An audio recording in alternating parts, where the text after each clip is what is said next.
You have been lied to about choice. Every swipe you make on a dating app feels like freedom, but it is actually friction designed to drain you. The algorithm is not helping you find love. It is farming your loneliness for profit. And the saddest part is that you have already been conditioned to believe this is normal. This video will show you the exact stages of the trap, where you are inside it right now, and how to break free before you waste years chasing shadows the system will never let you catch. Right now, millions of people are paying monthly subscriptions to apps that intentionally suppress their visibility. They boost their profiles, buy super likes, and refresh their queues, convinced the next feature will finally work. It won't. The business model requires you to stay single longer than you would naturally. Every delay is revenue. Every near miss keeps you engaged. Every match that goes nowhere is not bad luck. It is the system working exactly as designed. Let's go back. Before dating apps, there was the singles phone line industry of the late 80s and early 90s. Companies charged per-minute fees for people to browse voice profiles and leave messages. The longer you stayed on the line, the more you paid. The incentive was not to connect you quickly. It was to keep you cycling through profiles, listening to voice samples, imagining potential, and burning minutes. The business model required hope without resolution. Customers were sold the possibility of connection while the company profited from the search itself. The best customer was the one who called every week, hopeful but never satisfied enough to stop calling. Then there was the explosion of freemium gaming in the early 2000s. Games gave you access for free but created friction at key moments. You could play, but your energy ran out. You could progress, but slowly. You could compete, but not at full strength, unless you paid. The mechanic was simple: give people just enough satisfaction to stay engaged, then throttle their experience until they pay to remove the pain you designed. The best player was not the one who won. It was the one who kept paying to feel like they might. Then came social media feeds in the 2010s. Platforms learned that showing you everything your friends posted was bad for business. If you saw all the updates at once, you would check in less often. So they built algorithms that selectively revealed content. You never knew what you were missing. You had to keep refreshing, keep scrolling, keep checking back. The uncertainty became addictive. The algorithm was not serving you content. It was withholding it strategically to maximize your time on the platform. The best user was the one who stayed longest, saw the most ads, and never quite felt satisfied. Dating apps are the perfect fusion of all three. They use the per-action revenue model of phone lines. They apply the throttling mechanics of freemium games. And they borrow the algorithmic withholding of social media. The result is a system that profits from your loneliness, monetizes your hope, and is structurally opposed to your success. This brings us to stage 1, abundance shock.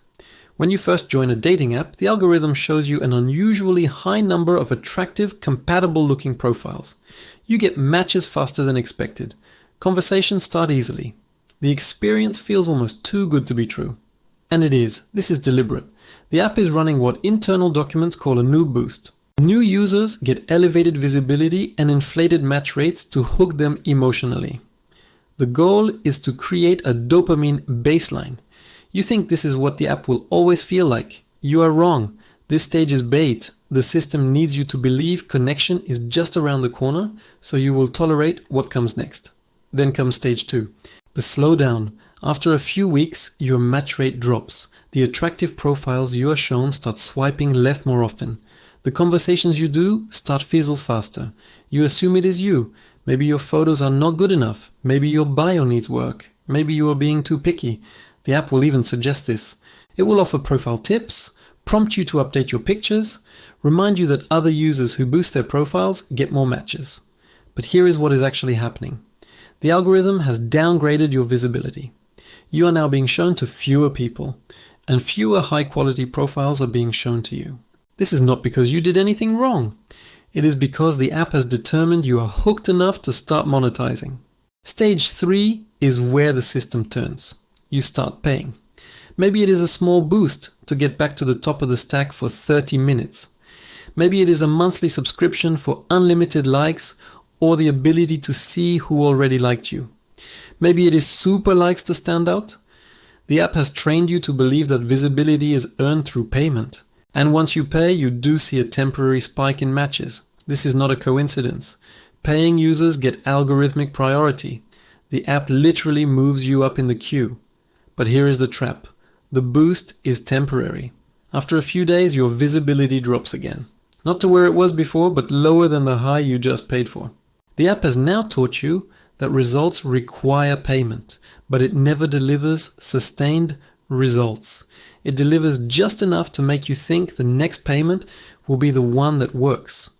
Stage 4 is habituation to failure. You have been on the app for months now. You have had matches that went nowhere.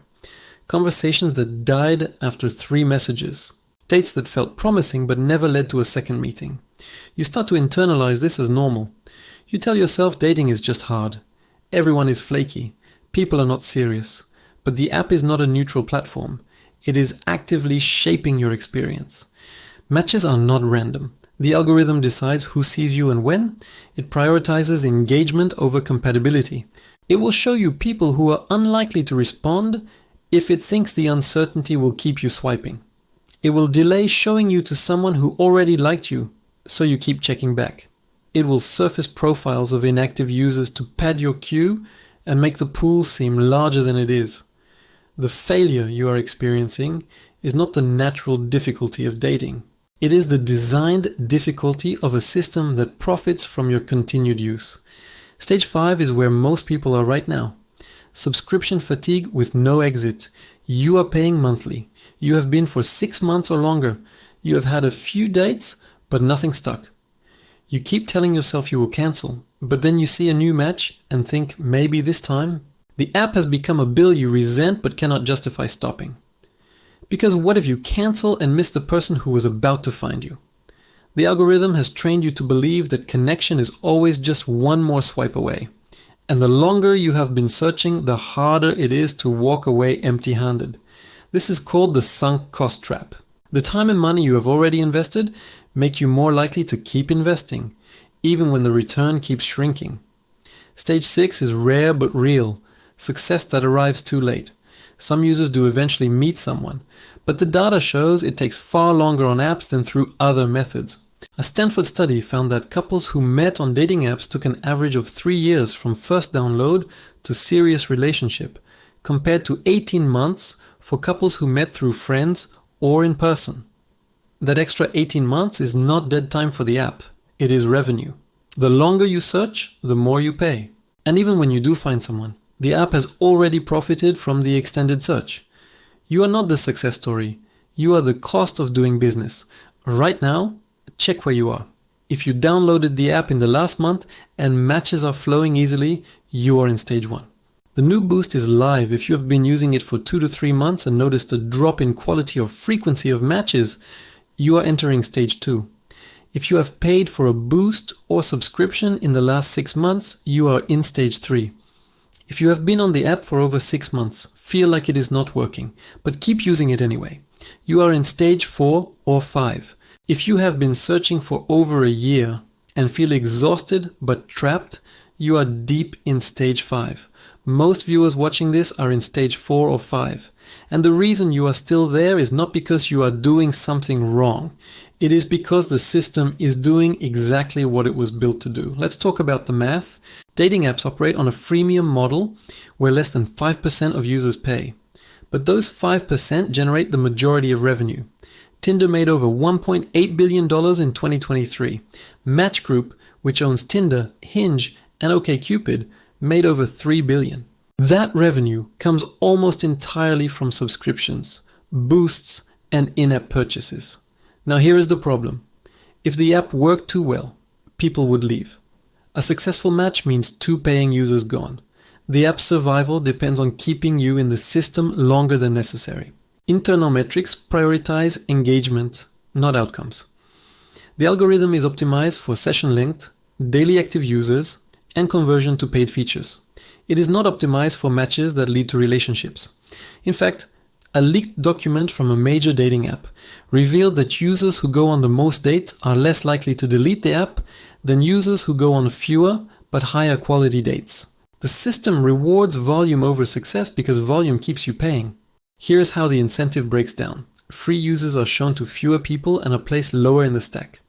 Paying users get priority visibility, but only while their subscription is active.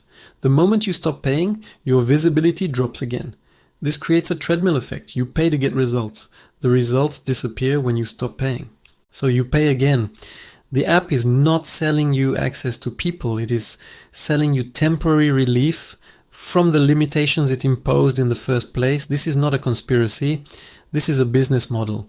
And it works because you have been conditioned to see failure as personal rather than systemic. Now let's talk about the mechanisms that make this invisible.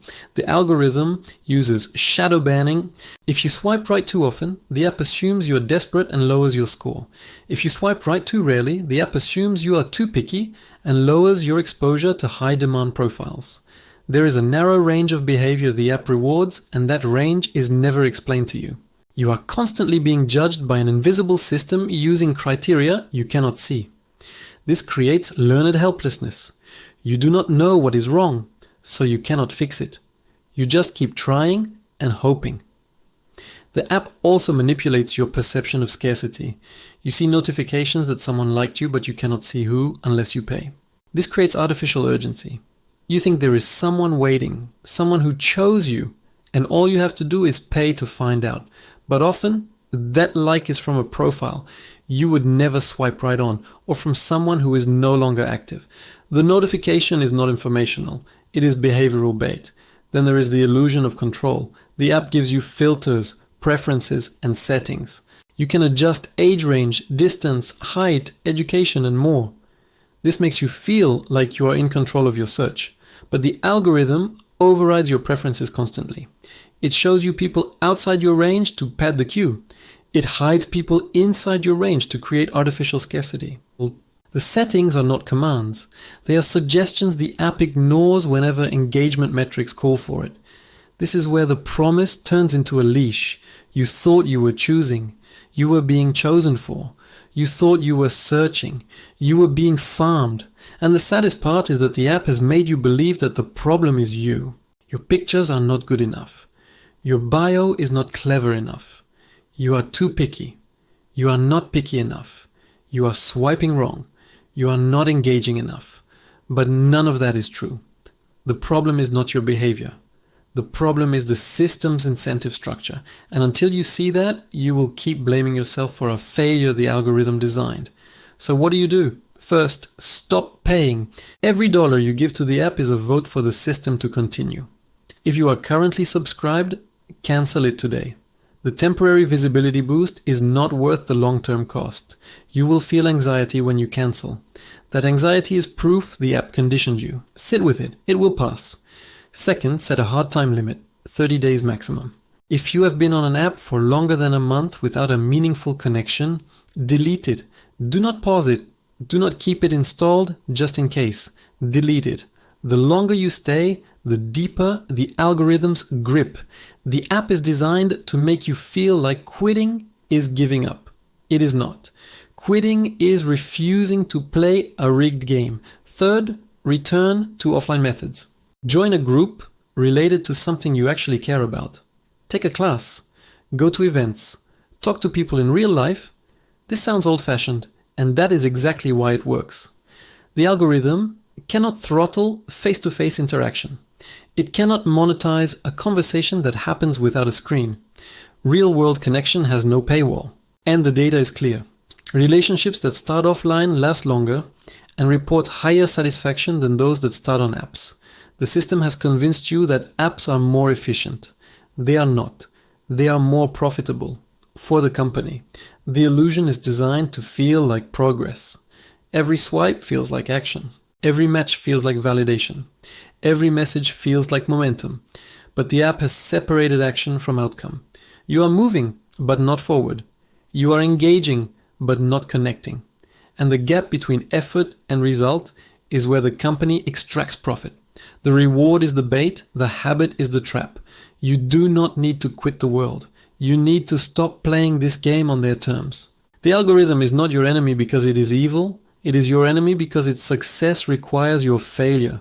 And once you see that, you cannot unsee it. The cage is not the app. The cage is the belief that you need the app to find connection. You do not. You never did. The system just convinced you that the problem it created is the solution only it can sell. If this opened your eyes to the cage you are living in, subscribe. Because in the next video, we dismantle the rest of the illusion.